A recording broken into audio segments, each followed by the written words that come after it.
سوال ہے وہ کون سی خوش نصیب عورت ہے جو سیدھا جنت میں جائے گی؟ جواب ہے اپنے شوہر کو راضی کرنے والی عورت۔ سوال ہے جو شخص مسلسل جمعہ کی نماز نہ پڑھتا ہو اس کے لیے کیا حکم ہے؟ جواب ہے جس شخص نے 3 جمعے جان بوجھ کر چھوڑے اس نے کفر کیا۔ سوال ہے کیا دوسروں کو کافر کہنے والا خود کافر ہو جاتا ہے؟ جواب ہے جی ہاں۔ سوال ہے کانوں کے اندر خارش ہونا کس بات کی علامت ہے؟ جواب ہے یادداشت کم ہونے کی۔ سوال ہے وہ کون سا جانور ہے جو آسمان کی طرف نہیں دیکھ سکتا؟ جواب ہے خنزیر۔ سوال ہے وہ کون سا جانور ہے جو 6 دنوں تک اپنی سانس روک سکتا ہے؟ جواب ہے بچھو۔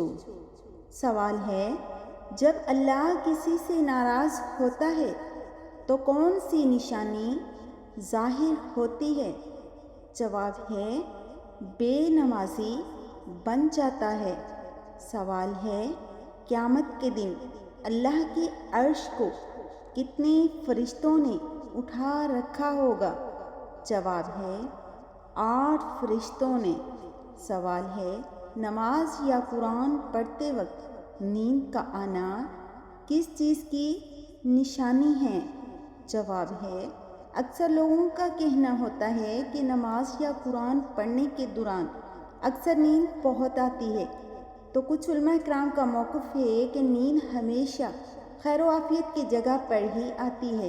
جب اللہ پاک کی رحمت چھا جائے تو انسان کو نیند آتی ہے، کیونکہ ایک بزرگ سے کسی نے پوچھا کہ حضرت کانٹوں پر تو نیند نہیں آتی، پھولوں پر آ جاتی ہے؟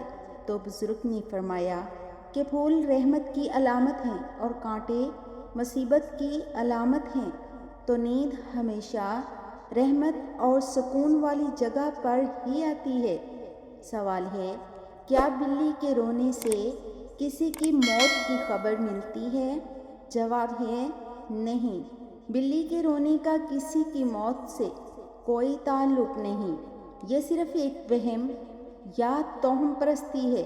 حقیقت میں بلیاں مختلف وجوہات سے روتی ہیں، جیسے بھوک، توجہ کی طلب یا طبی مسائل۔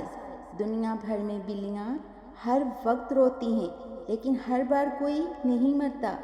سوال ہے وہ کون سے نبی تھے جن کے جڑواں بیٹے پیدا ہوئے تھے؟ جواب ہے حضرت اسحاق علیہ السلام۔